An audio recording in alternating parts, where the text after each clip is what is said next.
Join the award-winning Alpha Beta family today and give your child the gift of a lifetime. With a long track record of academic excellence and numerous awards to our name, Alpha Beta Education Centres is the premier choice for quality education in Ghana. Our commitment to excellence is second to none, and we are proud to have helped thousands of students achieve their full potential. At Alpha Beta, we believe in providing a well-rounded education that goes beyond academics. Our rich and varied teaching and learning environment encourages Christian values, service to others, and the development of essential life skills that will prepare your child for success in all aspects of life. Our state-of-the-art facilities, highly trained staff, and innovative curriculum ensure that your child has everything they need to excel and become global agents of change. Join the Alpha Beta family today and discover why we are the leaders in quality education in Ghana.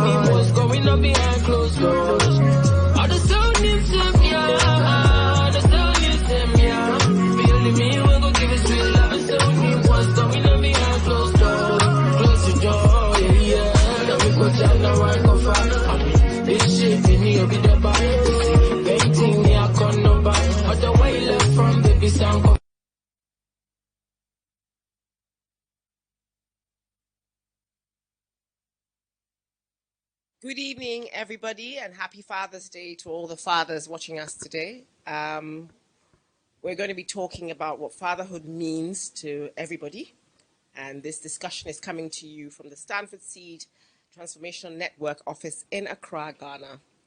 And with me here, I have four very august persons to help me with this discussion on fatherhood, and I'm going to allow them to introduce themselves to you. So we're going to start first with Reverend yourself. Good evening, everybody. My name is Reverend Sammy Ejepong. I'm the co-founder of Alpha Beta Education Centers. We've been going for the last 35 years. In fact, this year is our 35th anniversary. Wow. And yeah, I think that's it. I'm a father of 3 beautiful, wonderful children. Young adults, you mean? Young adults. The first one, Dr. Naomi, she's 39. Second one is Sammy Jr. He's 34. And my final one is another daughter, which is Primrose. She's 29. So the fatherhood journey, we've been at it for some time. You're seasoned, that's what we'll say. Okay. So we're going to have William. Thank you very much, Audrey. My name is William Haum. I'm a co-founder of Spectra Global, and an architectural design and build firm in Tema.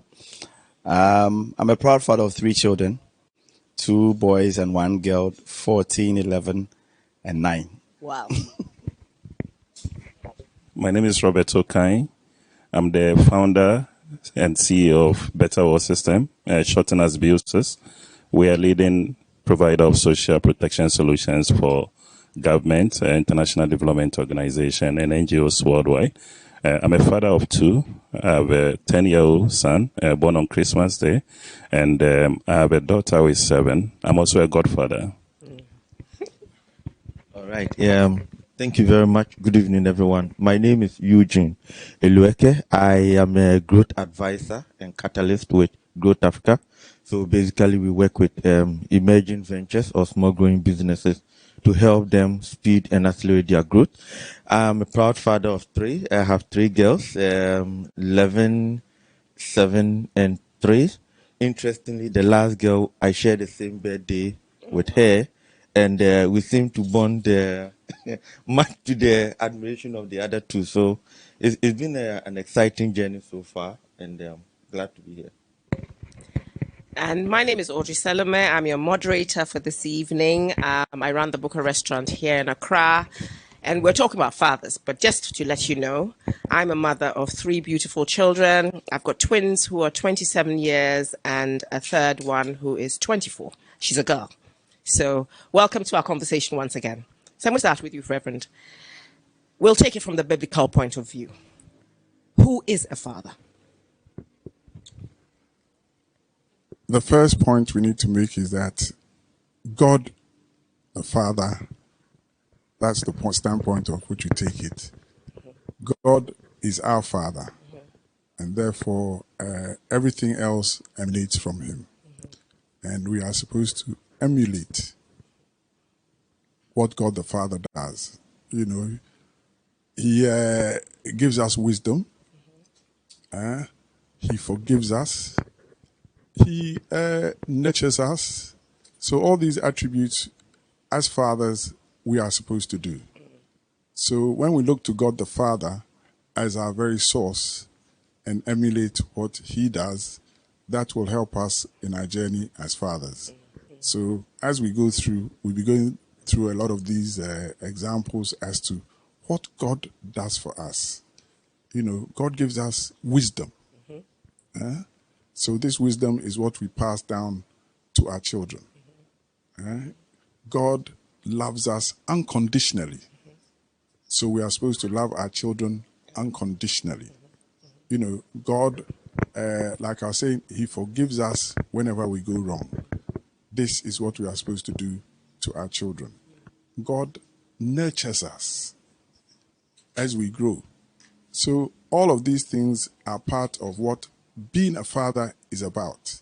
You know, God provides for us.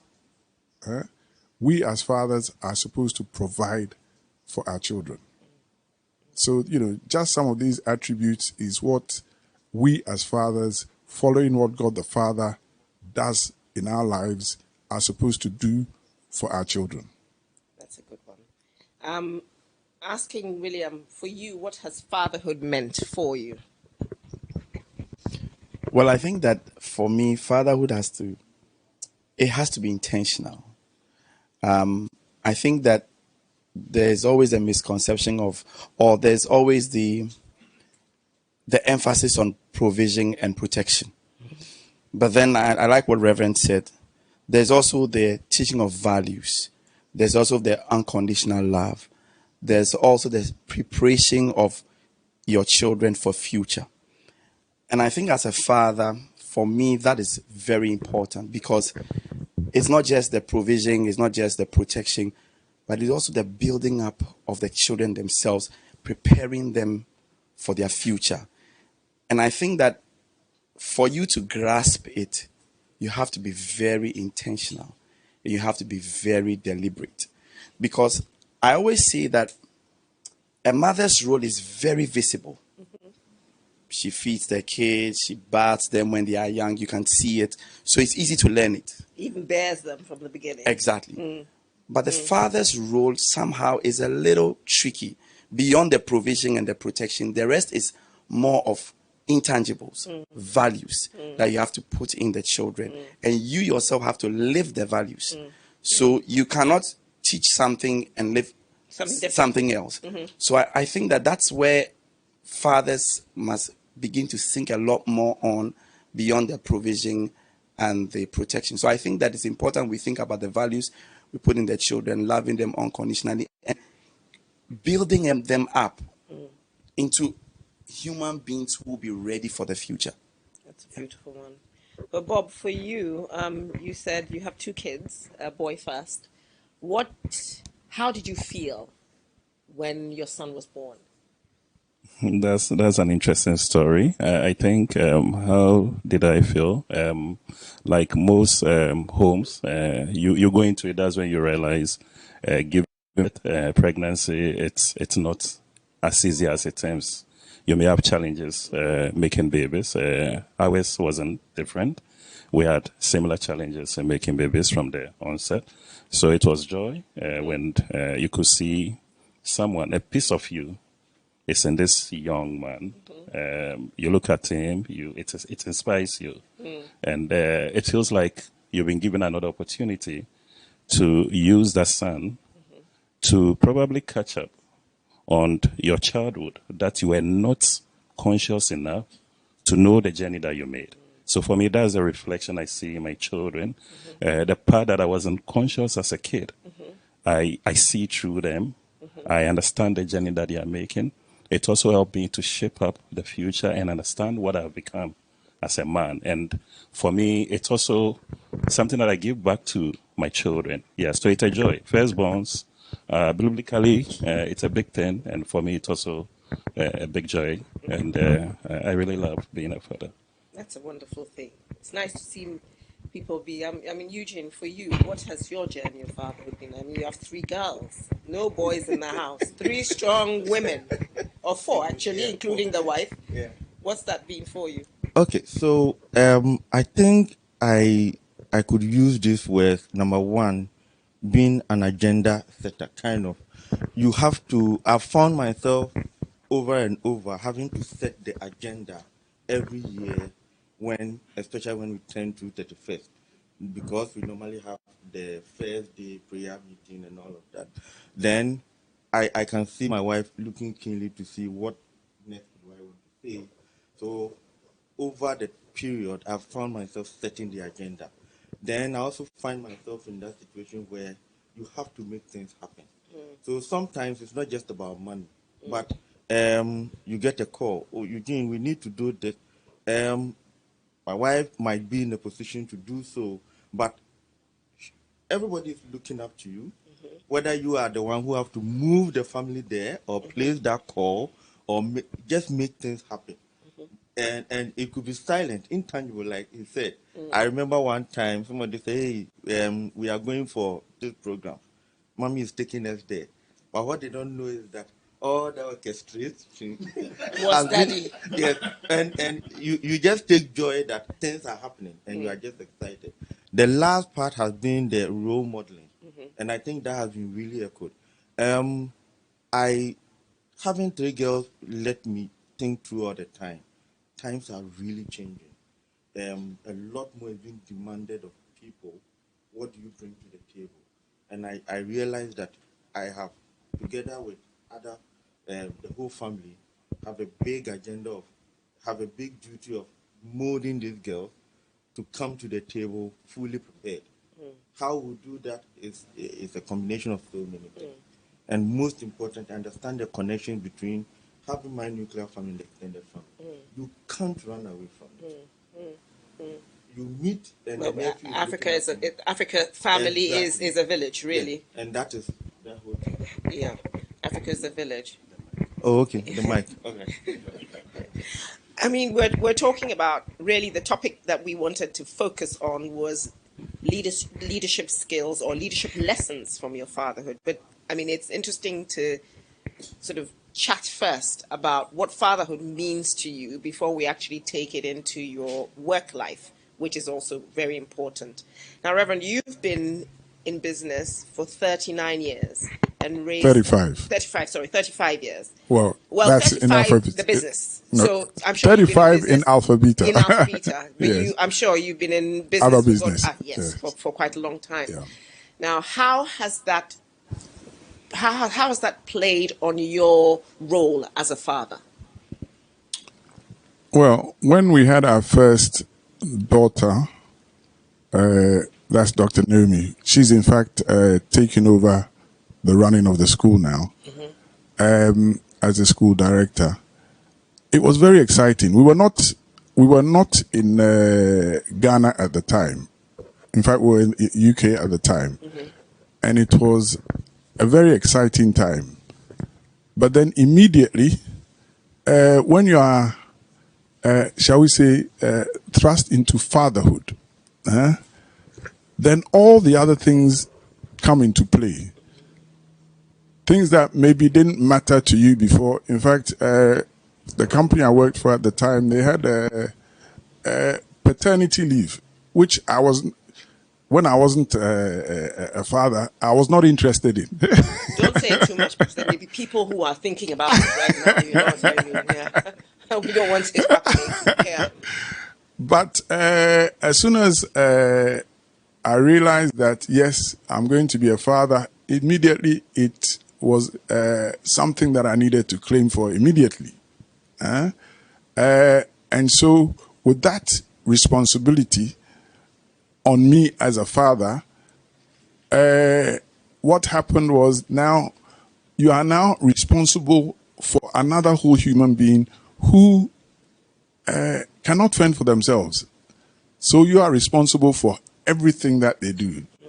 And so, immediately you are a leader by, shall I say default? Not default. No. Not when I say default. I mean, as soon as you're a father, you are a leader of that, the family or the child. And therefore, you are responsible. You are responsible for that child, and you are accountable for that child.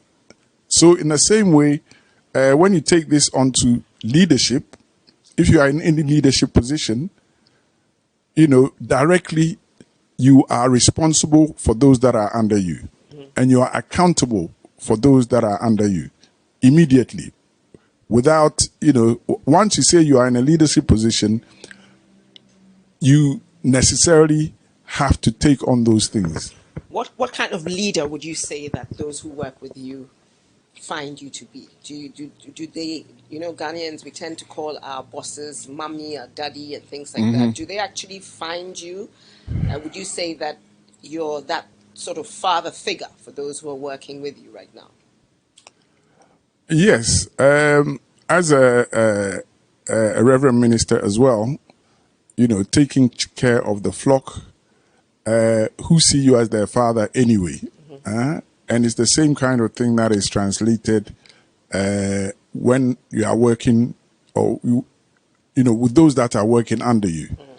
There's a certain level of responsibility that you feel for them, in terms of the way that they see you, the role model that you have to be for them, the kind of inspiration that you have to give them.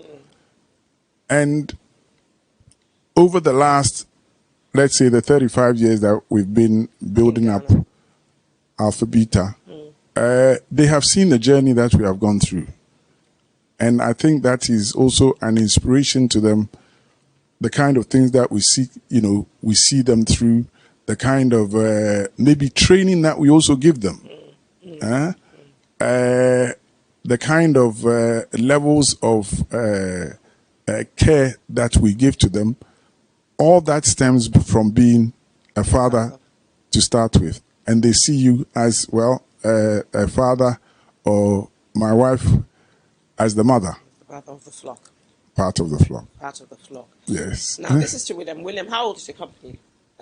Spectra then? Spectra is about 13 years. 13 years. So it's a relatively, when we compare to Reverence, it's Relatively young company. And then your oldest is 14. Is 14. Yeah. So you're just come into the role of fatherhood when your business was born. Exactly. How were you able to strike that balance between having a young child at home? Because, I'm thinking the moment you have a child, you think the responsibility is now, above everything else. Then you have a young business that you're also trying to grow. How were you able to straddle both worlds? How were you able to get a good balance between being the father to that newborn and also to the newborn baby, which was your business then? Well, I think that the first thing is that I think we must recognize that there's a reason why we are born into families. Excuse me. And there's a reason why we have partners. Life in itself is a game of interdependence.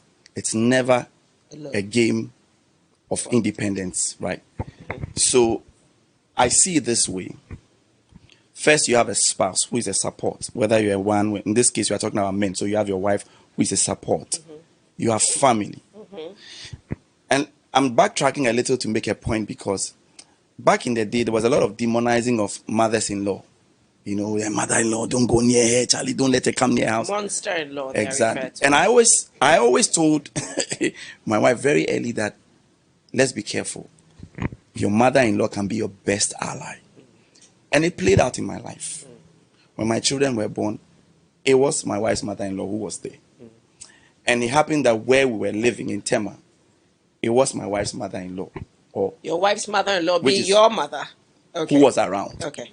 And so what I want to say is that one, there's a support system of the family that you don't have to throw away. So for me, early days, new baby, new business. There was that first understanding between myself and my spouse or my wife that, look, I have to do this and I need support. So she was a great support.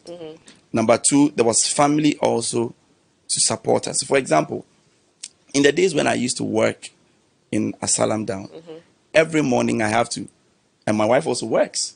So every morning, who take care of the baby when the baby was not ready for school, and yet my wife has to go to work. So we had to come to an arrangement with the family. So every morning I have to drop the baby off, and then close of the day she'll go and pick it. That's what I'm talking about, the synergy. But then also along the line, as the business is growing, you try and understand that you still have a role to play as a father. You cannot just abandon the business, abandon the child and just do the business. So you try, when you come home, you make time for the baby. When you're at work, you have to go to work.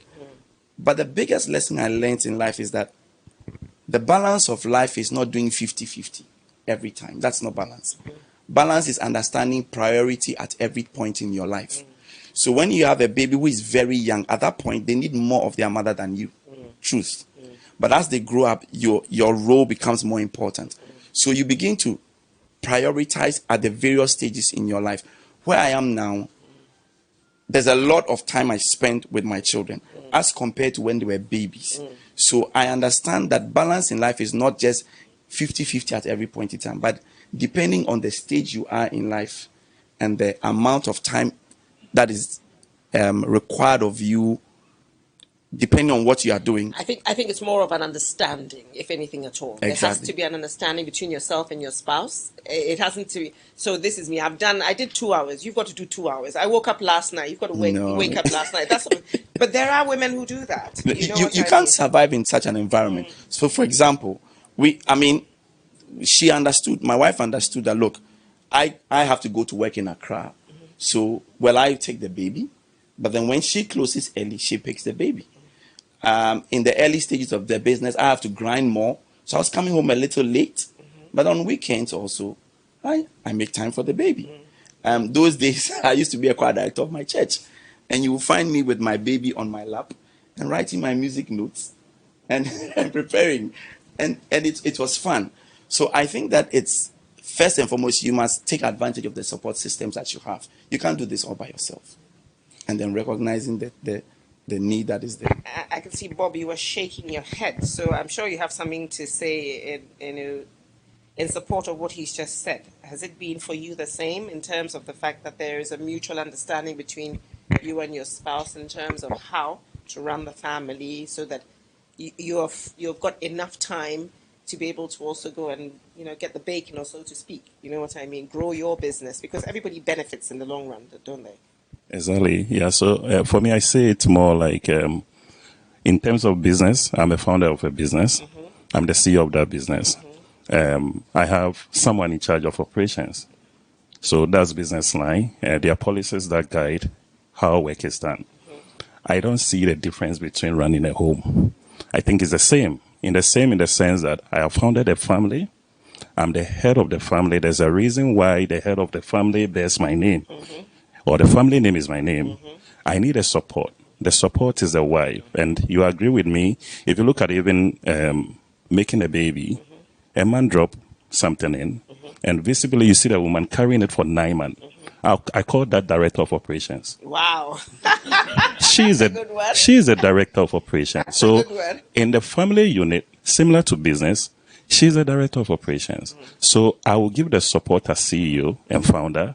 I'll be there when you need me to be there. I'll provide everything that you need to run the home. Meaning you should be able to run the home. In businesses, we have instances where we run for management retreat. I do the same in family, where we call it vacation. Okay. So you run with your family, either travel outside the country.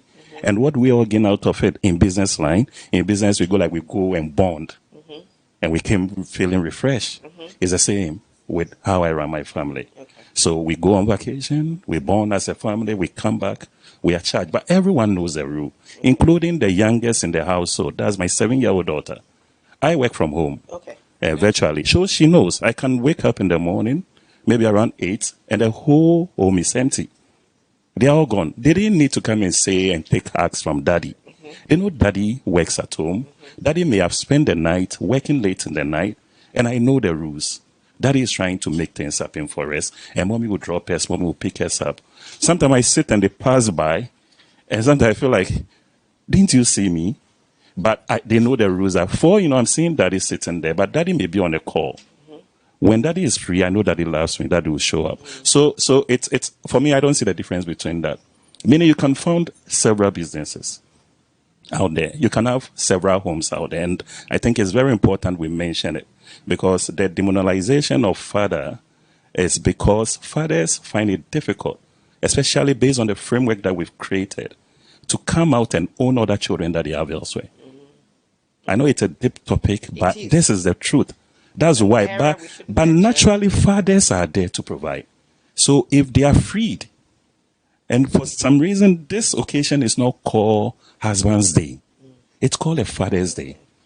So a father is always there to provide.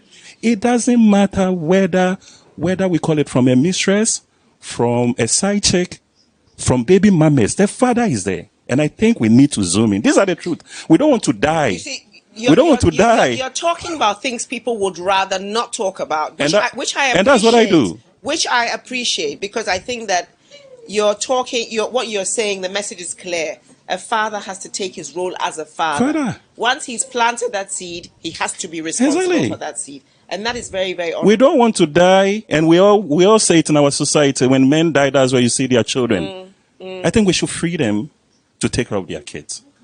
A father is a father. Eugene, you're smiling. In fact, everybody is having so tell me what thoughts are going through, because you work from home as well. Yeah, partly from home. Yeah, I my two biggest learning points about leadership have come from my wife, and then from one of my former bosses. The first girl, the day she was born, I had a big program. I was getting ready for work, and then my wife was like, So by the time I took her to the hospital, the nurses said, "Gentlemen, you are not going back now." So I called my wife. So don't worry.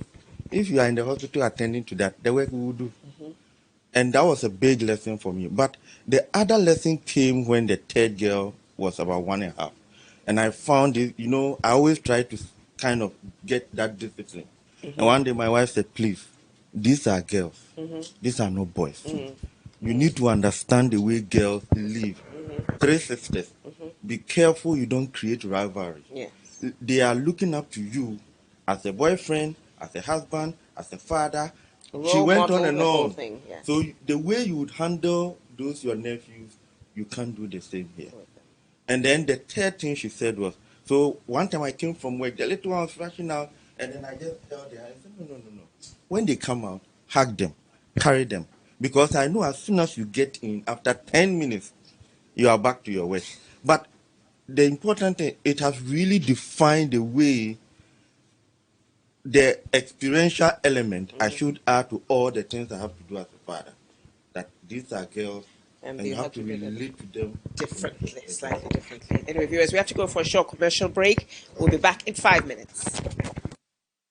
Join the award-winning Alpha Beta family today and give your child the gift of a lifetime. With a long track record of academic excellence and numerous awards to our name, Alpha Beta Education Centers is the premier choice for quality education in Ghana. Our commitment to excellence is second to none, and we are proud to have helped thousands of students achieve their full potential. At Alpha Beta, we believe in providing a well-rounded education that goes beyond academics. Our rich and varied teaching and learning environment encourages Christian values, service to others, and the development of essential life skills that will prepare your child for success in all aspects of life. Our state-of-the-art facilities, highly trained staff, and innovative curriculum ensure that your child has everything they need to excel and become global agents of change. Join the Alpha Beta family today and discover why we are the leaders in quality education in Ghana.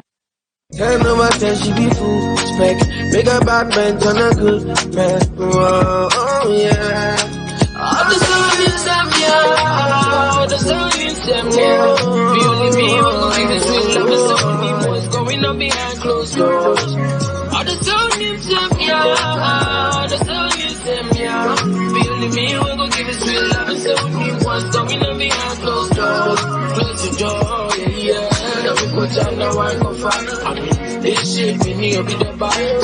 Painting me, I can't no buy. Other way left from baby sound.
Welcome back. For those of you who've joined us, we're having a chat on fatherhood and what it means to us in relation to work, our work-life balance. And with me here, I have four lovely gentlemen. We've just delved into some very grey areas here, but which, for those of you who've missed, unfortunately, I'm not going to talk about right now before somebody kills me. But this conversation is coming to you from the Stanford Seed Transformational Network Accra office. My name is Audrey, and here we are chatting about fatherhood. Happy Father's Day for those of you who've just joined in as well. Now, William, what struck me when we were having a chat is that your Christianity has a foundation in the way you do things. Tell me, what kind of background did you have growing up, and how has that had a bearing on you as a father today? Well, I was brought up in a Christian home.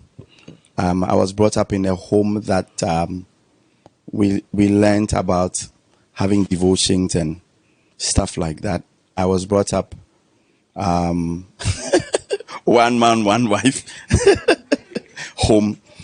But then also, as I was growing up, I learned a lot more. So let me just put this out. If you are coming from a home and you didn't have everything, it's not an excuse not to be a good father, because you can learn. And we learn from different. I learned a lot that I didn't get in my own home. So I brought these things to bear in my home. For example, every morning I have devotions with my kids or with my children. I see it as my duty to impart the wisdom of God to my children, because I firmly believe that to make it in this life, you need wisdom, right?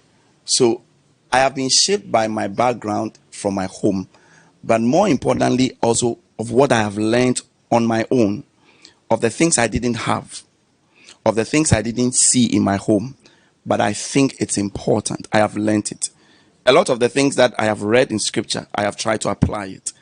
So I think that is more important for us, for our children to see us do as fathers, not just talk. So that's what I'll say to that. Well, I mean, I think that what you actually said in terms of the fact that a lot of people make excuses as to, okay, I didn't have a father growing up, so my father didn't give me this, didn't give me that, so go get it on your own, is sometimes a lame excuse for somebody to do what they must do. I agree with that 110%, but I think that it's also a choice. What you've done is a choice, choice to be intentional about being a better father. My question is, what influenced that decision to be a better father? if you lived in a home where you didn't have a very good father, you experienced what it was to live under his leadership. If you had a father who was a good father, you experienced what it was. Both will lead you to a decision. And as you grow up, as you think as a man, you have to make a choice. If there were some challenges in your home and you struggled, would you want your children to go through that struggle? That's your decision. I wouldn't want my children to go through that struggle. So I made a choice from what I had from my home and what I did not. I didn't have everything to do.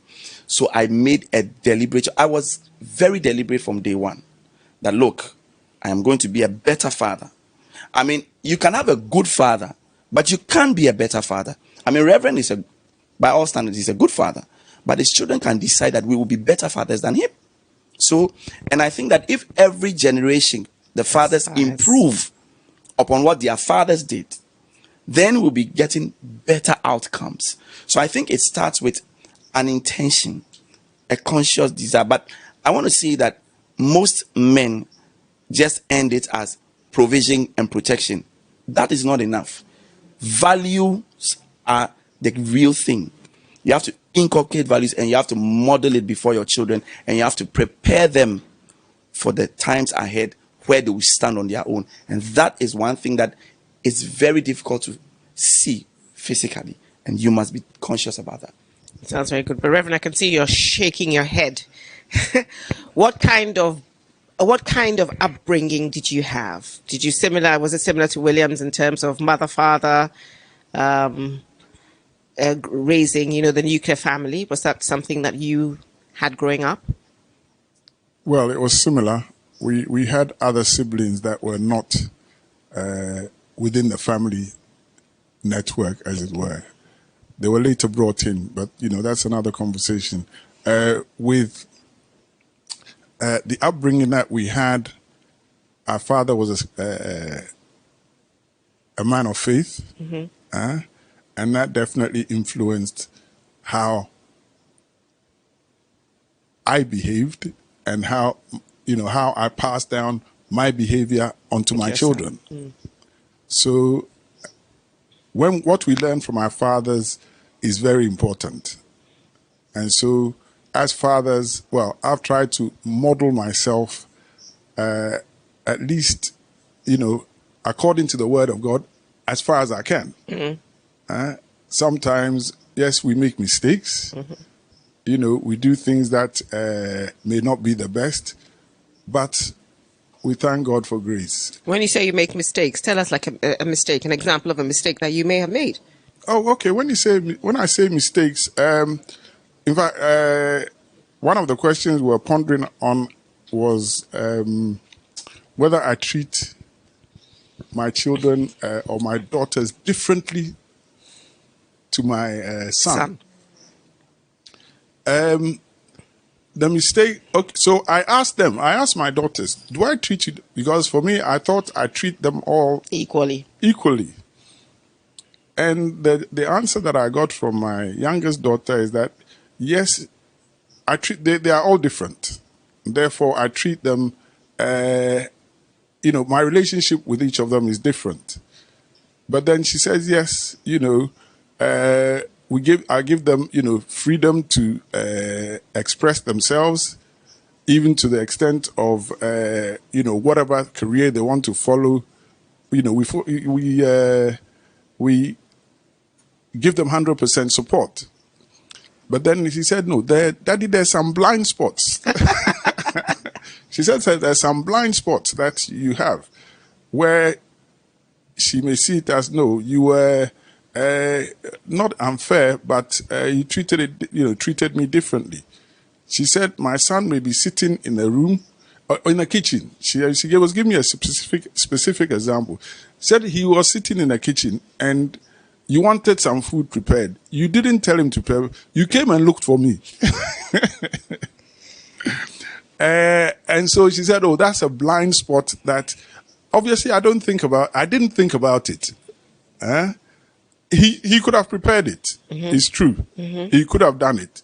But maybe, I preferred maybe her doing it. So when I say wrong, I mean there's things we can do better. Mm. Yes. So this is actually to Bob. Do you think that you treat your son different than you do your daughter? I'll say yes. And the reason is they are two different people. And Explain. it's very important to understand both of them, what they like to do. So my son loves to program, very smart guy, young, he wants to code. I see him more as somebody who could fall around the path that I am. I remember there was a point where I thought I've locked his computer to restrict the screen time. And what did I see?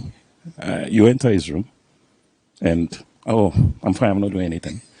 Only for me to realize, yeah, as smart as he was, by bypassing The code. the code and set a guest account, and it was on the computer. This 9-year-old kid. Spare the rod and spare the child. I gave it to him. At the same time, I told him, look, hey, you are smart. I like it. You are smart, but hey, there are rules of engagement, and it's about trust. When I look at my daughter, she's sweet. When she comes, she doesn't come straight. She wants something. So when I'm dealing with her, it's like, I go like, I know, cut to the chase. But she'll start. Oh, Daddy, I like what you're wearing. Oh, your dress is beautiful. If it's food you're eating, I like it. And you know, she'll ask for it. Later, does it taste nice? I say yes. And I know she'll get there. Can I taste it? She start with a taste. The next moment, she's sitting with you. So you see, there are different people. The young man is very oblivious, very honest, straight to the point. Like, it's into what he's doing. For the one, it's more social. So even at home at their age, in school, the one who gets all the parties to go every weekend, It's the girl. it's a girl. They're different. I can't treat them the same. I have to find and understand them. So we build a relationship. So when any of them they are coming to me, they know what they will get out of me, and I know what I have to get out of them. So I think.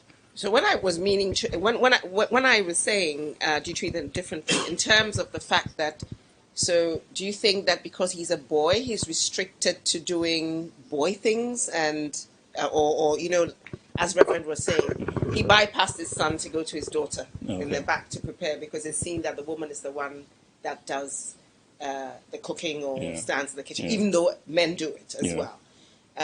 Do you think that when I say do you treat them differently, do you treat them based on what you think their gender is capable to take, not necessarily what they're individually capable of? Okay, so on that note, no. As much as we have support in the home, for me, the background I grew up, I was doing everything at a very early age. So I'm not denying my kids. As much as you have this all good environment, I expect you. I tell them help, let them wash the dishes. And between the two of them, the one who is always ready to do the dishes is the son. And when a sister even comes closer, you go like, hey, go. Probably you're even coming to make things difficult for me. Let me just do this and I'm done. Yeah, so I treat them the same. I want them to have the same value. I take them to the same places. I open them to the same experiences. They go to the same schools to get the same kind of education. So for me, that's gender equality right there. Giving them everything. If swimming, they are swimming. If everything that they do, they are doing the same. But now your life will shape up what your interest is. Yeah, but equality throughout. Yeah. So with you, Eugene, 3 strong girls at home. I mean, obviously, you're getting them ready for what life will hold. How do you think you're doing that best? So let me put it this way. Christian values are the core, global perspectives in the experience. So at home, everything we do, prayer, the Bible based, do the right thing and all of that, as you would expect from any Christian. But because I find myself to teach, both at Sunday school, children's service, and at the university. So I have had the opportunity to experience different views from the way young people are coming up, and I like to encourage them to explore. So, for example, I know one of them reflects very much of me, like to read, like to ask questions and that kind of thing. So it's always fun when I engage with her, and I do not want to get to that point and say, Charlie, you are giving me too many questions. The other one, very social, allow her to be herself. And I think I'm seeing a lot of growth in just allowing them to find their own level. But once again, in my head, I know at any point they should be very conversant or fluent in technology, in whatever it is. So that is where I come in with the guide, with the books, the kind of books you expose them to, the kind of programs you expose them, the kind of even social gatherings you expose them to, and the way I model myself, my wife also models herself, because I think that is the best example they can find. The kind of things they see you do is what they can really take up. I take it as a step by step. You're living by example. Exactly. I'm sure by the time they get to the adolescent age, the ground rules and values would have been well established. Now you can go in for whatever you want, and then we'll see how it goes from there. Yeah, sure. Okay. Now, William, if your children were watching today, what do you think they're going to say about your role as their father? Do you think that you've been a great dad? Blow your own horn for us, please. Well, I think my kids know that I love them passionately. They know I am interested in their education. They know I am very interested in the values that you grew up with. But one of the things that I'm also very passionate about, and my children know, is about having grit. I think there are too many children that are being given everything. And they are growing up, and we've seen some of them, they grow up and they are very smart here, but they have no grit for life. So I remember one of the days I told my son that if you are late, when I was young, I used to take them to school. At a point, I have a driver. So I told them, look, if you are late, you pick a trotro. And one day he was late. And from where I live, you can't pick a trotro from there. So I made the car go. I put him in my car. I went to Tema Community 1. I put him in the trotro. Serious? Yeah. Oops. And it was my first time, so I was scared. Wow. If he's listening, he will know what I did. I drove like 3 cars behind the trotro. Right? And I showed him where to get down and how to get back to school. And I didn't want him to see me that I was falling, because I was worried. It was my first time. But I needed him to learn the lesson. Have you ever sat in a trotro before? Oh, yes. Okay. I have done that a lot of times. So I was following the trotro. He got down. He went to school. Guess what? He was never late again. So I believe in giving my children the best of education. I believe in letting my children explore. But I also believe in giving them some strong values that one day they can stand on their own 2 feet. And I want them to have grit, especially in this environment that we find ourselves. So my children know that I'm passionate about that as well. My son, he knows that Saturday you have to wash the car. It's yours, right? You wash the car. My daughter, we have house chores, that kind of thing. But they know I love them. I love them passionately. And I love my children.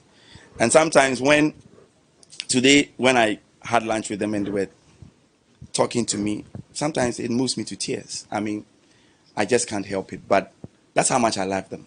But if I have to correct them, I think about what it would do for their future.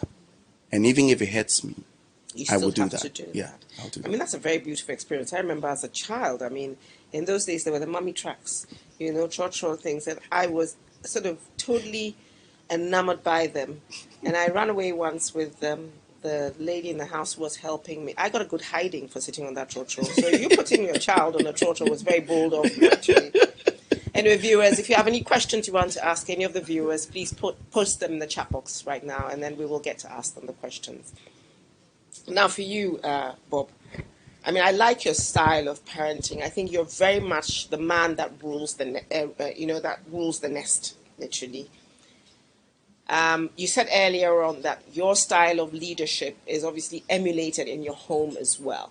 What do you think that your employees would say about you in your leadership role as the CEO of your company? Yeah, so I think I'm not too old. My business is almost 13 years old. It's old enough. Yeah, it's old enough. It Yeah. went past 5 years. Is that Yeah. well? Older than my kids, yeah.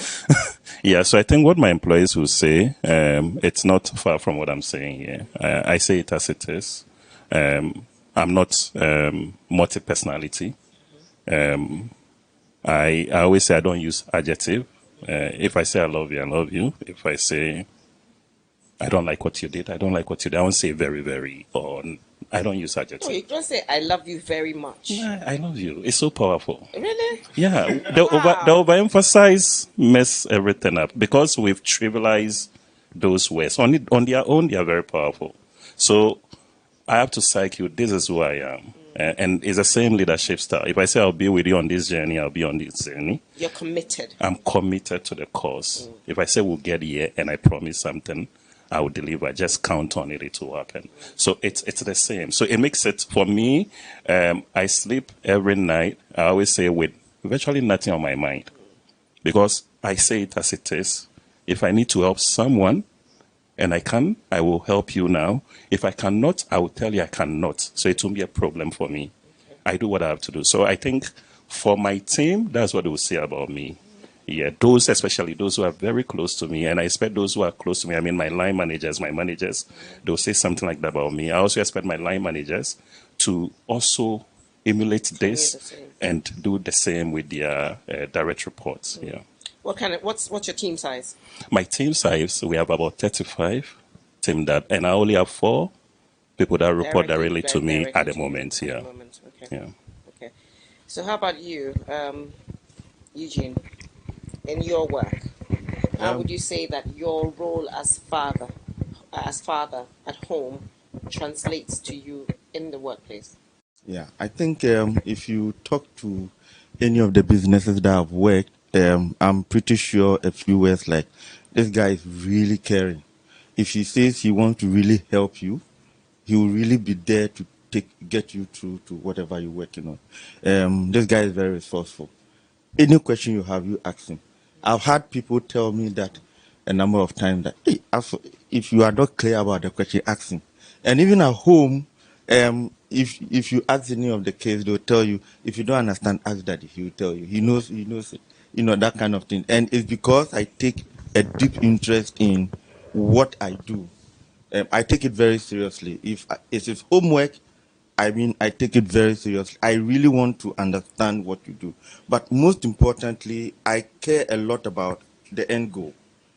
And it's something I always talk about. So what exactly are we getting out of this whole thing?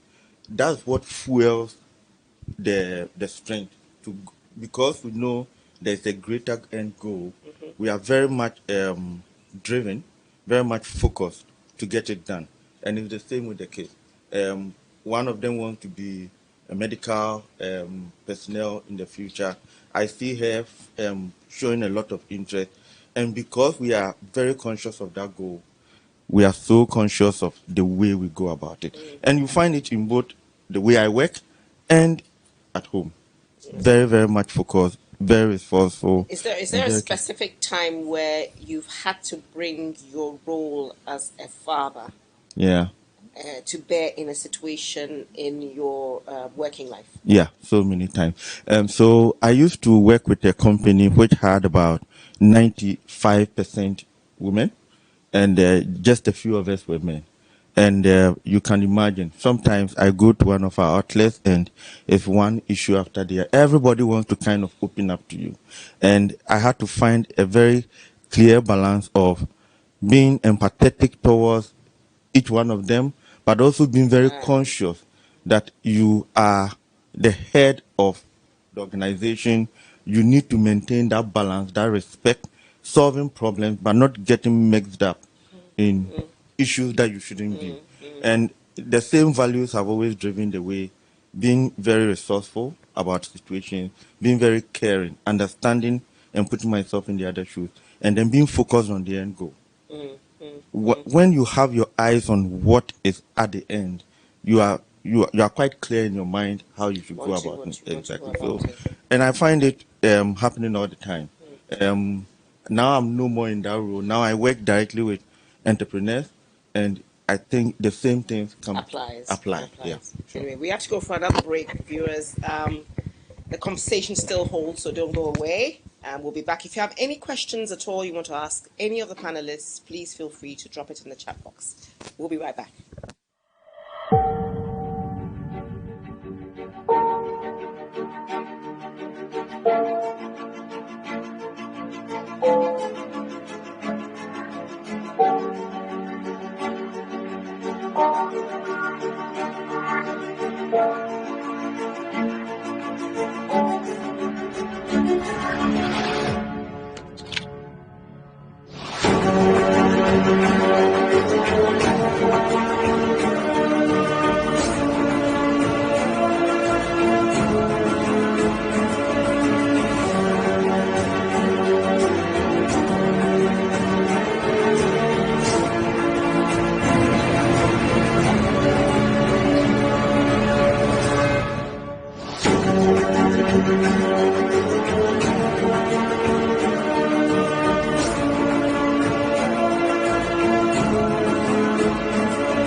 Join the award-winning Alpha Beta family today and give your child the gift of a lifetime. With a long track record of academic excellence and numerous awards to our name, Alpha Beta Education Centers is the premier choice for quality education in Ghana. Our commitment to excellence is second to none, and we are proud to have helped thousands of students achieve their full potential. At Alpha Beta, we believe in providing a well-rounded education that goes beyond academics. Our rich and varied teaching and learning environment encourages Christian values, service to others, and the development of essential life skills that will prepare your child for success in all aspects of life. Our state-of-the-art facilities, highly trained staff, and innovative curriculum ensure that your child has everything they need to excel and become global agents of change. Join the Alpha Beta family today and discover why we are the leaders in quality education in Ghana.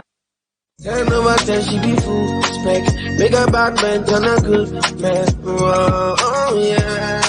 All the stories I'm all the stories I'm Believe me, we're gonna see the truth. Let me show me what's going on behind closed doors. All the stories I'm the stories I'm Believe me, we're gonna give it sweet. Let me show me what's going on behind closed doors. Close your door, yeah. Now we go down, now I go far. I mean, this shit, we need to be the bar. Painting me, I can't no buy. The way left from. Welcome back, viewers, to our chat on fatherhood. I've got a wonderful team with me here, and we've been talking everything fatherhood. Now, this conversation, once more, coming to you from the Stanford C Transformational Network offices in Accra. I hope you're enjoying. Please post any questions you may have in our chat box. We're here to do your bidding for you today. Now, in segment 1, you shocked us, Bob. Really, you did. I mean, we're getting into the place where it's all about the nuclear family. And now you're talking about children from another woman, etc., and the role that a father has to play in all of that. Now, everybody here has spoken about a Christian foundation, a Christian influence in the way that they're raising their children. I mean, I look at you with your beads on your hands and everything, and I'm saying this man, Charlie, he's a traditionalist. Am I right or wrong? Okay. So, please, Mrs. Bob, don't come for me. Bob has no children anywhere. He has no children. We're scenario playing right here. Okay. So if you had children outside of your marriage, how do you think your wife is going to take it?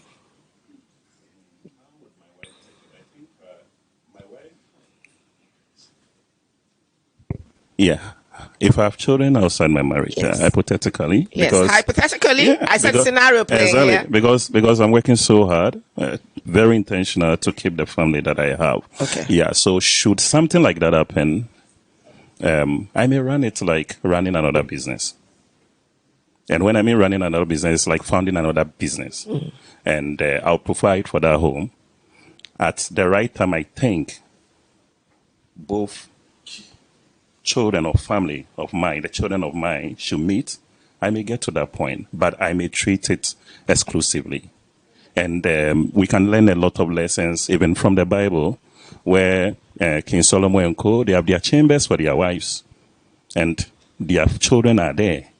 The man comes there when he needs to come there.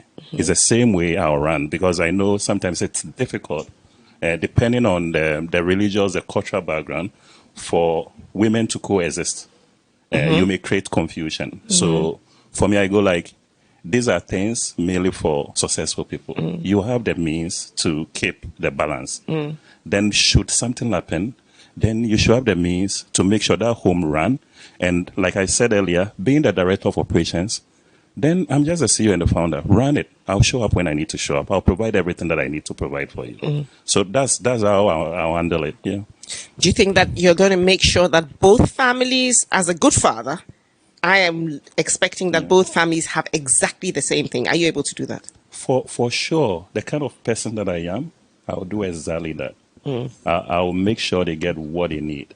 Because if I'm taking up such a tax, I never start anything if I don't have what it takes to do it. And even again, I'll even pick from the Bible. It's only a fool who start to build a house without working out the cost of the house. So if circumstances do lead you over there, I think that's what we are saying, come out. Because what you'll be doing, you are denying an innocent kid the role of a father in his life. And it's, for me, it's putting another person in this world, it's a big deal to me. And I don't care any framework that we've created in this world, where a man and a woman should be alone or whatever. Even in the Islam religion, they can marry multiple. So I don't care the framework created. The point is there's a responsibility of a father, and I don't care how that baby came about. Be there for the kid. That is the most important thing. We are not talking about wives in this. We are not talking about children. It's the child. And the father. And the father. So build that relationship whatsoever. I think, William, you, during the break, we spoke a little thing. I think you echoed the same, that we need to go beyond just our nuclear children if we want society at large to, if we want to change the mindset of how people see fathers, that fathers must go beyond their birth children and try and bring up other people alongside them. I mean, that was the conversation we're having. Can you expand on that a little bit more for me? Yeah, I think that my personal view is that a man's responsibility is not only to his nuclear family. If that were the case, then some people who are alive today, who have made it in life, who by virtue of an uncle took care of them, they would have been the disaster. So there's a reason for an extended family. If you find yourself as a father and there is a need beyond your nuclear family and you can step in, you need to step in. Because look, so take let's say in the previous generations where some fathers didn't show up, what would those children do? If there were men who were showing up in their families and these children were somehow connected to them, they would have a responsibility to take care of them. So I think that fatherhood is not just you, your children, and your wife, but it extends beyond that without the neglect of your first responsibility. Sometimes it's also not even a relative. It's somebody else who needs you to be a father to the person. It's a young boy in the community. It's a young girl in the community that you can extend this fatherly role to and mentor the person. Sometimes it's a staff in the office. So the role of fathers cannot be narrowed down to only your children and your nuclear home. That's your first responsibility, and you can't neglect that. But beyond that, you can extend that role to help other people. And I think that's important as well that we mentioned that. I think that it's important. I mean, we're placed in positions so that we're blessing onto others. Reverend, I mean, I'm sure you're going to, it's a topic that you probably would love to expand on. I firmly believe that wherever you find yourself, or whenever you find yourself blessed, you're a blessing to be. You are blessed to be a blessing onto others. So I think that yes, indeed, if everybody saw that role as being inclusive of all those around them, society would be a much better place. We would not be seeing those young boys trying to wipe out, wipe out wind screens and things like that. I mean, what do you think that we could? How do you think we could do it better? Okay, now you're coming on to a totally different topic now in terms of fatherhood expanding beyond the nuclear family. Yes. And obviously, it's something which is directly from the Word of God. God is a God of a father to the fatherless. So there are those who are fatherless, and they need fathers. And the fathers may not just be in the form of financial help, but may be in the form of, mentoring as well, which is something, we need to talk about maybe further down the line in terms of helping those that need the help of fathers that are blessed or who are able to help others. And in this way, through corporate sponsorship that, some of the companies are involved in already anyway, and the mentoring program, which is part of what Seed Ghana is doing anyway. It's such a big scope. And especially when it comes to this conversation that we are having, I think is only just the tip of the iceberg in terms of what can be done to even help fathers, young up-and-coming fathers, to be mentored by those that have been along that road already. Companies be more intentional about fatherhood itself. You said I shouldn't talk about paternity leave, but it's out there somewhere. Where fathers, companies have intentionally given fathers time off to be with their families, to look after their families. I think that's a cultural thing. I mean, yes. Yeah, you are right in terms of the fact that yes, we need to be looking more at young fathers. I mean, and that brings me to a question which I believe somebody's put through the chat box, and that says, between early marriage or late marriage, which one is more appropriate for the youth? Sorry, precisely the male youth. You laughed, so Eugene, you're going to answer that question. Between early marriage or late marriage, which one is more appropriate for the youth? Precisely the male youth. I think my answer will be based on my experience and based on what I know. I think the best time to marry is when you are ready, and your spouse to be is ready, and the two families are ready to accept that Mr. and Miss are ready to become Mr. and Mrs. If you are not ready, you should work towards getting ready. There is no definition of early or late, because some will naturally be late bloomers, some will naturally be early bloomers.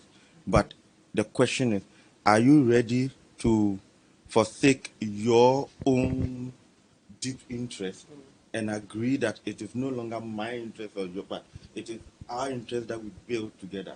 Marriage comes with its own set of rules and responsibilities. So make sure you are mentally, spiritually, or whatever. Just be clear you are ready. When you are not ready, then you start having those kind of conversations. Yeah, but beyond that, there's no set age. No, there's no set age. Look, so I'm 35, I need to be married. 40, as a young man. I think 40 you are ready, that's fine. 40 you're ready. So 22 you are Bob ready. has something to say on that one. Yeah, I want to zoom in on ready. And even though some of us have had it the way it is, I always say, if I always have any opportunity to advise any young people who are considering marriage, especially for the man, I would say, if you don't have money, Don't marry.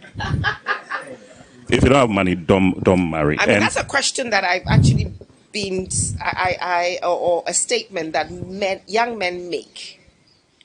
And I always say, how do you know you're going to make the money before you're 40 or 50? It's all sort of, so if you say don't marry till you have money, and it takes the guy up to 50 to get married, so till 50, fair, he won't marry. So if you look at it, I'm saying don't marry. I'm not saying if you want kids, you can have kids.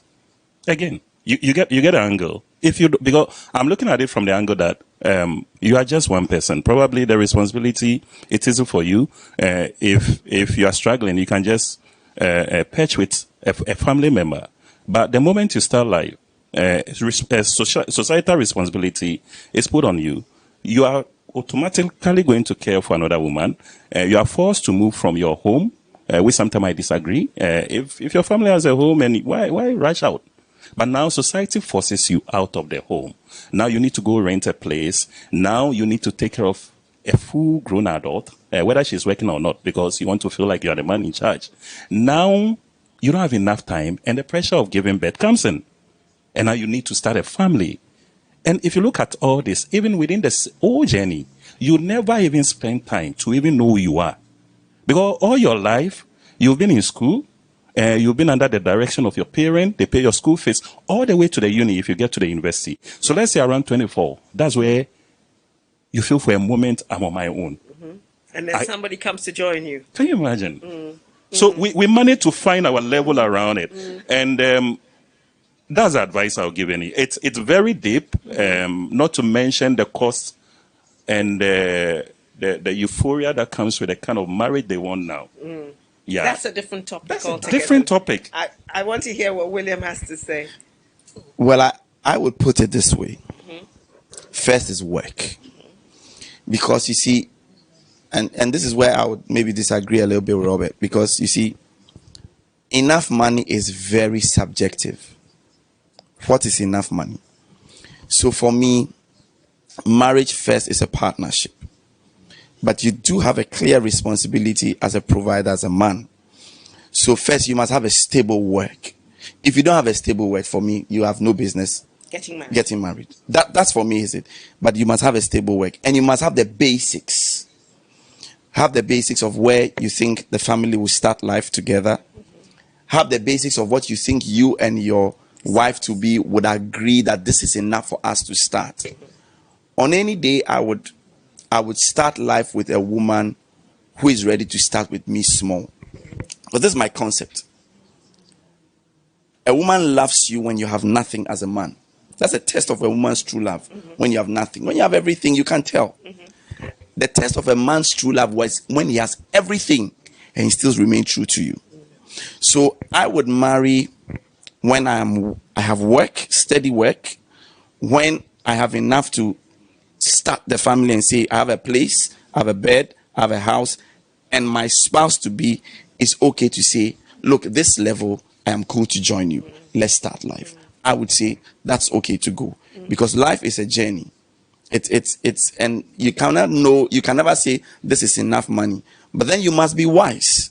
I would say the key thing, two key things for marriage is have a stable job and have some wisdom, because you can be 50 years with all the money and still have no wisdom. And you have no wisdom and you mess somebody's life up.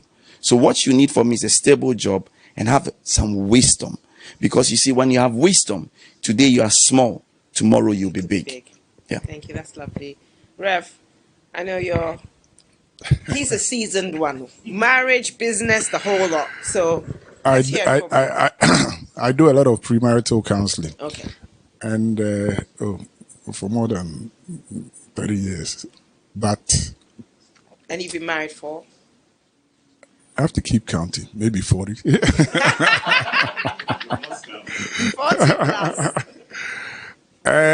What I would say about that particular question is nothing like what's being shared, is nothing to do with being young or older. Okay? The first thing that when couples come to me, I ask is, do you have a job? Huh? What kind of job is it? what are the prospects for that to work? Because you, the man, you are going to be the head of the house. You are the father of the house, and you are supposed to take care of not just the woman, but if any children come along, you are supposed to take care of them as well. So if these prerequisites are not in place, that is, number one, you have work, and number two, do you have somewhere to take your wife? Some people, a home. Well, you know, it can be anywhere. It can be a home, whether you're going to perch at your in-laws' place or whatever. That too is there. It's not to be recommended, but I mean, it's a start. It's a start, so that at least you have somewhere to take your family to. So the question that the person is asking, whether they should do it when they are young or whether they are old, you know, those things, age does not come into it at all. Age doesn't come into it. The fact is that you, the man, are going to take care of one whole human being, and maybe plus another one, plus another one, plus another one. So if you are not in a position to be able to do that, how are you going to, you know, fulfill these fatherly roles? Because what I shared at the beginning, it's a big responsibility. It's a very big responsibility, which, as a father, you have to be able to do. I am actually very impressed with all of you in terms of the fact that you see your roles as being providers and being the heads of your homes. I don't know if I believe that, from my point of view and from what I see around town, that you're probably in the minority than in the majority, especially in these parts of our in this day and age. You're finding that it's a 50-50 thing. Man is working, woman is working, and they're pooling their resources together to run a home. You know, that has a bearing on a lot of things in the home.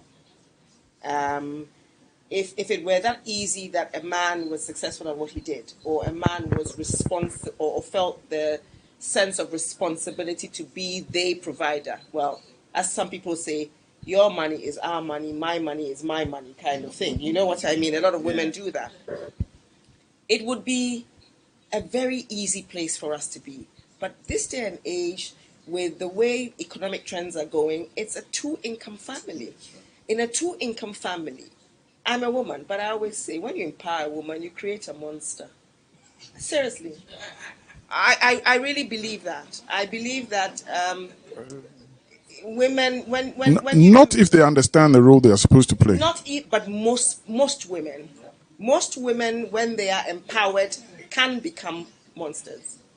Not directly, but you almost, I mean, we're living in a world where a woman is almost equating her capacity or her capability to do things to a man's. So when we come into that area where now there are two-income families, you have a woman who is able to provide. What's your edge over her? Is my question that I ask.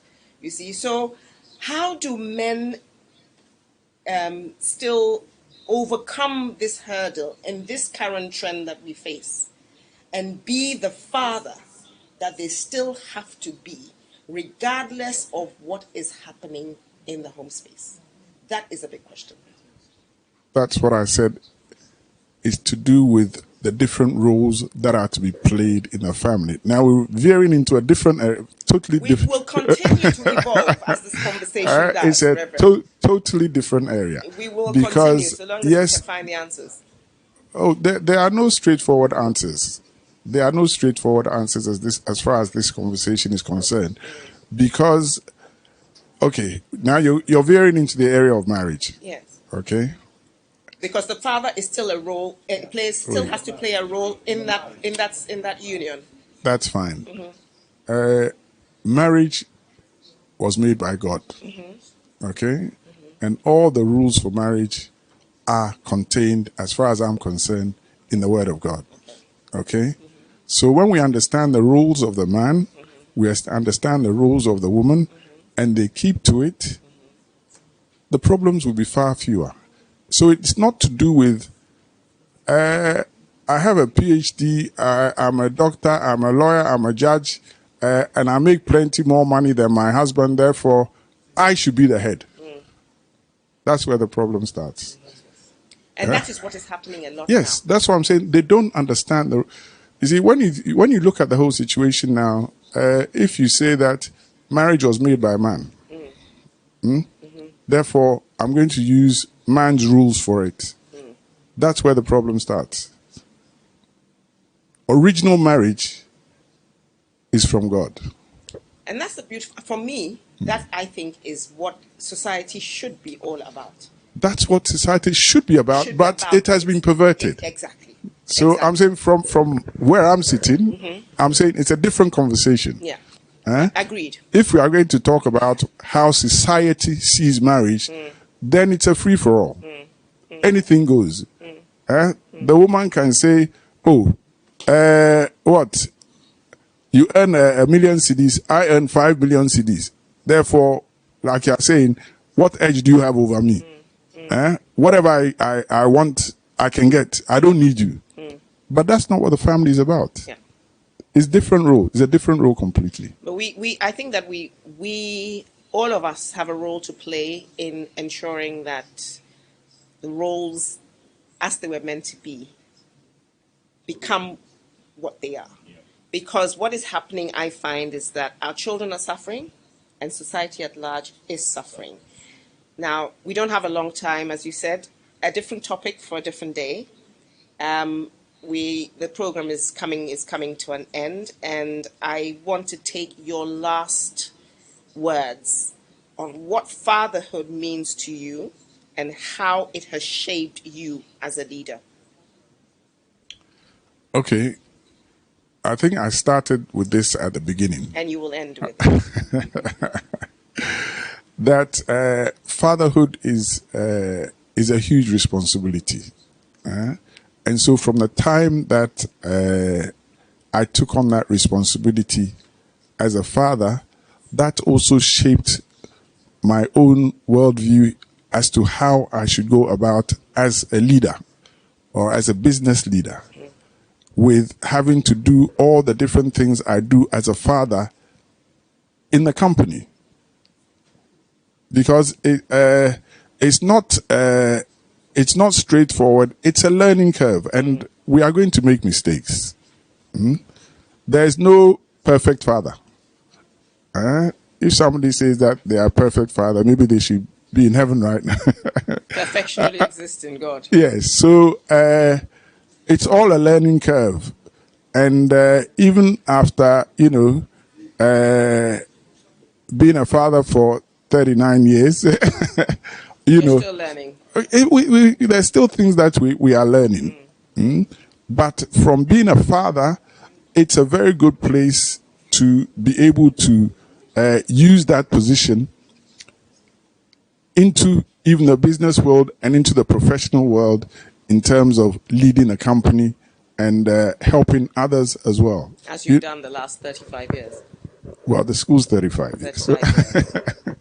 Yes. So, that's where I'll end it in terms of, being a vision bearer.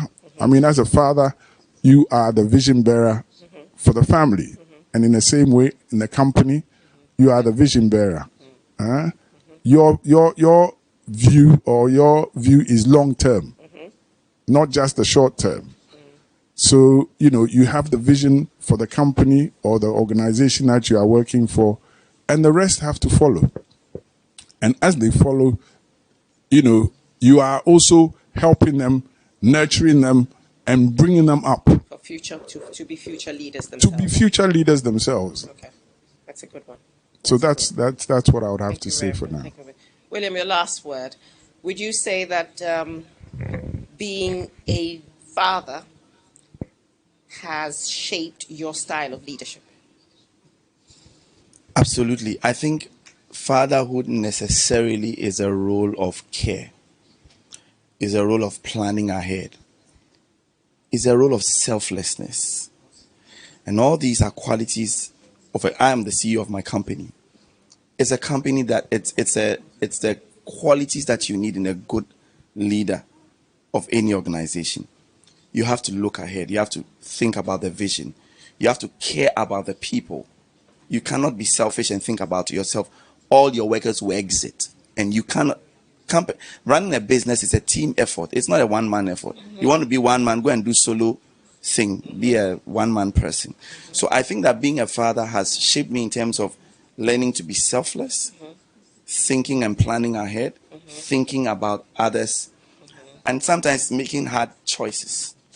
Sometimes you know that even when you are not happy yourself about what you are meeting out to the person, you know it's for his good. In the same way, as a leader, as a CEO of my company, I look at the vision of the company. I think ahead. I think about the staff. I think about their growth. I'm patient. I try to be patient with them. But where I think sometimes you need to crack the whip. You do. You have to crack the whip. Spare the rod and spoil the child. For the sake, I learned a certain phrase that has changed the way I look at when somebody is misbehaving in a company. He says that when somebody is doing the wrong thing in the company, think about the other people who are doing the right thing, and you allowing the wrong to happen. You are being unfair to them, and you are making life difficult for them, because it's a team effort. We all need to push the cart for the car to move. If somebody is stoking the spokes or the wheel, after you have tried and tried and tried, weed the person out. So these are some of the things that I've learned from being a father, and I applied in my leadership as the CEO of my company. Yes. So Bob, the same with you. Would you echo the same sentiments as William has in terms of your role as father and your role as the CEO, leader of your company? Yeah, so I think, it's the same for fatherhood. As I mentioned from the beginning, if you don't know yourself, one favorite musician that I have goes like, if you don't know yourself, you can't say you're intelligent. So for me, we've lived so many years of our life that we were not conscious about ourselves. We've had an opportunity to have a bit of us in another human being. So for me, it's a reflection to catch up to know who I am. That's why I appreciate fatherhood from the biological point of view. And like I mentioned, for me, it's the same with business. The same rules applies. You just have to tweak it a little bit, and you'll be able to get the best from your family. I don't believe you could have successful businessmen and their home is something else. I don't believe it. I think it's still a reflection of you. So if you are not, it tells me a lot about how you run your home too. How you run your business tells me a lot about how you run your home. Yeah. Eugene, what would be your last word to fathers out there, aspiring young fathers who are listening to you today, looking for words of wisdom, words of inspiration on their own journey? Yeah. I think one of the less talked about qualities of fathers is that quality of empathy. It is easy to be at the front, setting the agenda, setting the values, bringing the discipline, providing and all of that. But sometimes in that drive to do so, we fail to put ourselves in the shoes of our children, even our own spouses.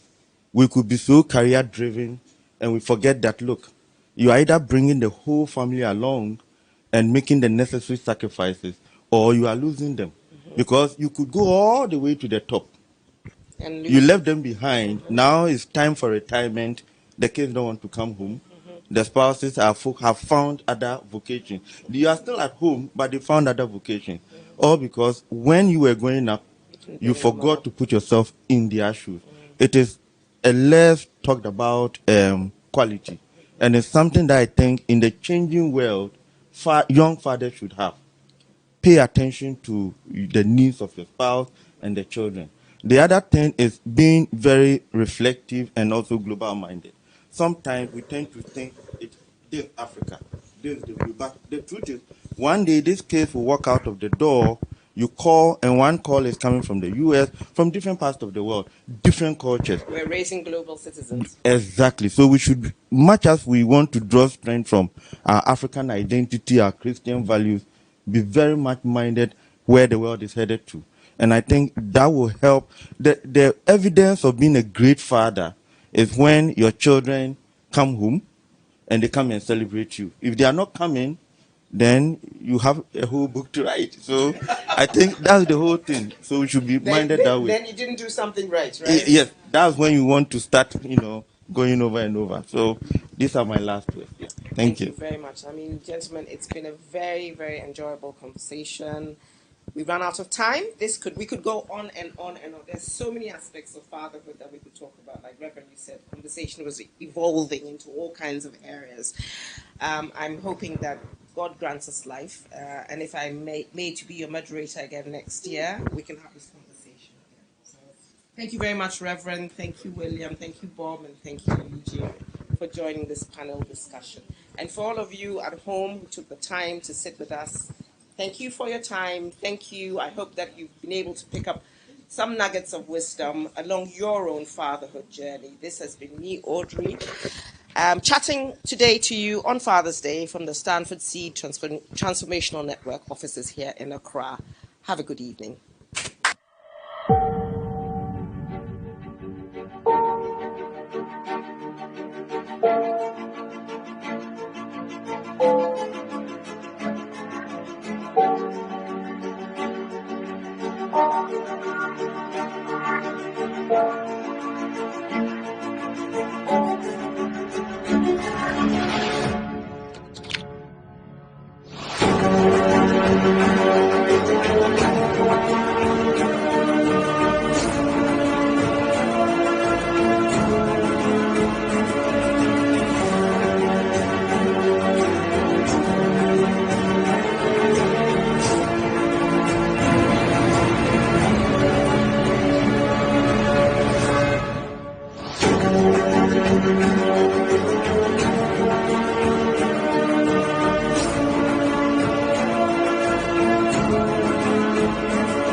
Join the award-winning Alpha Beta family today and give your child the gift of a lifetime. With a long track record of academic excellence and numerous awards to our name, Alpha Beta Education Centers is the premier choice for quality education in Ghana. Our commitment to excellence is second to none, and we are proud to have helped thousands of students achieve their full potential. At Alpha Beta, we believe in providing a well-rounded education that goes beyond academics. Our rich and varied teaching and learning environment encourages Christian values, service to others, and the development of essential life skills that will prepare your child for success in all aspects of life. Our state-of-the-art facilities, highly trained staff, and innovative curriculum ensure that your child has everything they need to excel and become global agents of change. Join the Alpha Beta family today and discover why we are the leaders in quality education in Ghana. Tell no matter she be full spec, make a bad man turn a good man. Oh yeah. All the sun is up, yeah. All the sun is up, yeah. Be only me who will see the sweet love and some people is going on behind closed doors. All the sun is up, yeah. All the sun is up, yeah. Be only me who will give the sweet love and some people is going on behind closed doors. Close your door, yeah. I mean, this shit, me be the body. Waiting me, I can't know. Other way left from baby sound.